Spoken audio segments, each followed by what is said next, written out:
Hey guys, it's RX here and welcome back to my channel.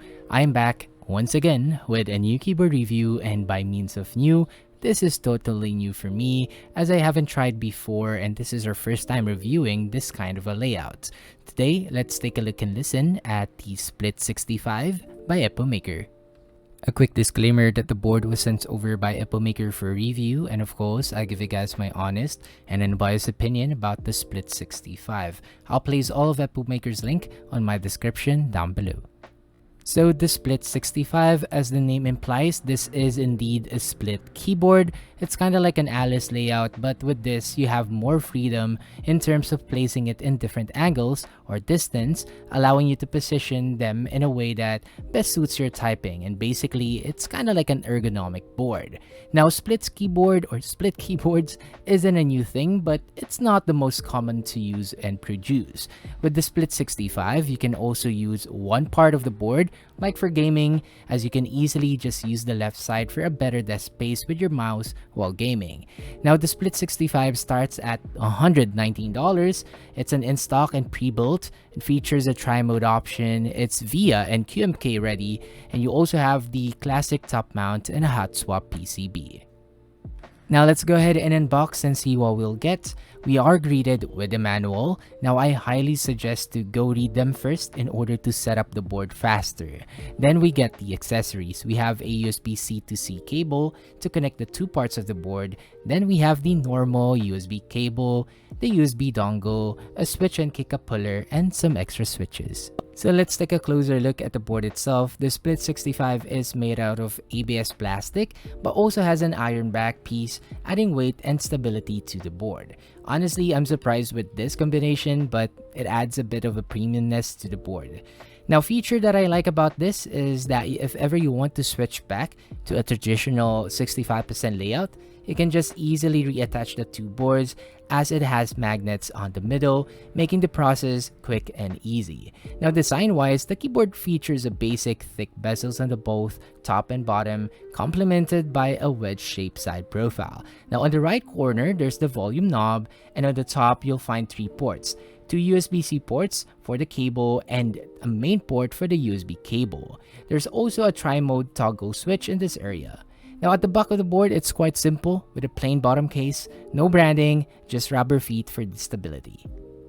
Now for the pre-built options that you'll get, switches are using one of the best Epomaker switches, the Wisteria V1 linear. It has a very smooth and very balanced linear feel to it. It's not too light and not too heavy. The default plate is a non-flex cut PC plate. Stabs are plate mounted, but you do have the option for a screw-in stabs.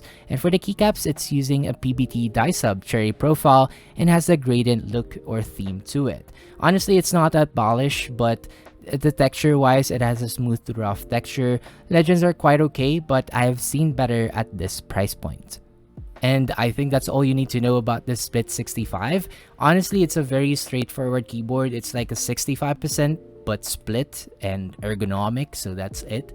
But let's now hear the sound test. We'll be using the stock switches. I'll also throw in one tactile switch for a sound comparison, and also before the sound test, please keep in mind that the sound and experience, it will always vary depending on how you'll build your keyboard. So please do enjoy the sound test on the Split 65 by Epomaker.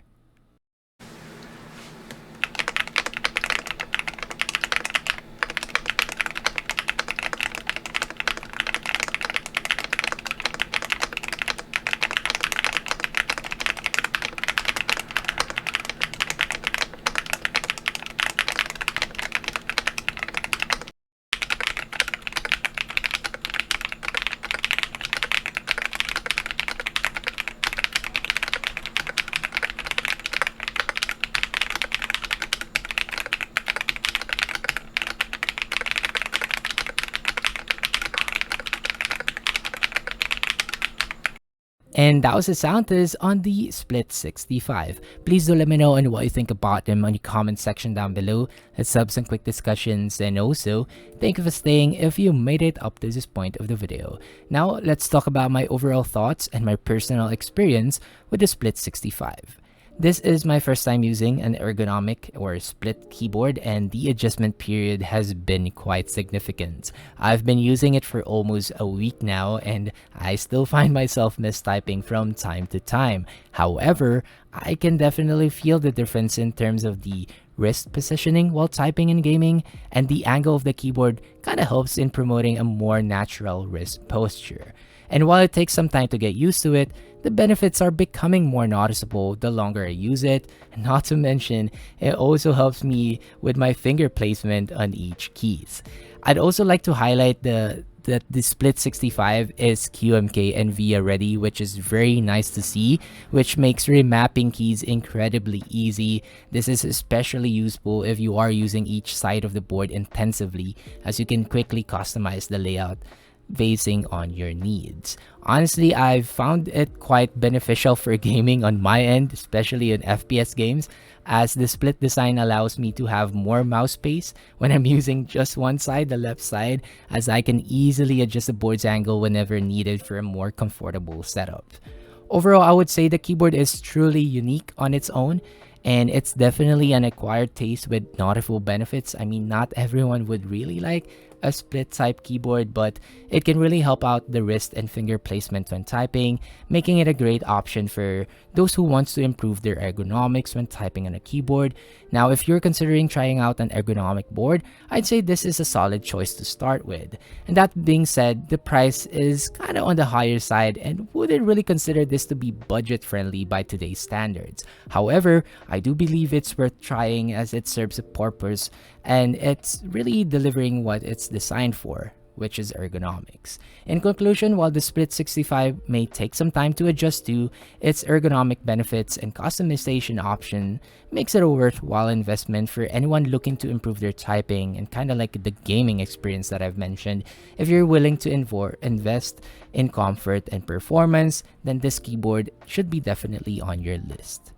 And that is it for the video, guys. I hope you all enjoyed the review and I hope you find it helpful.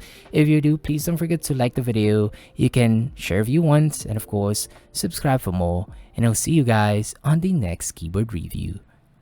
Peace.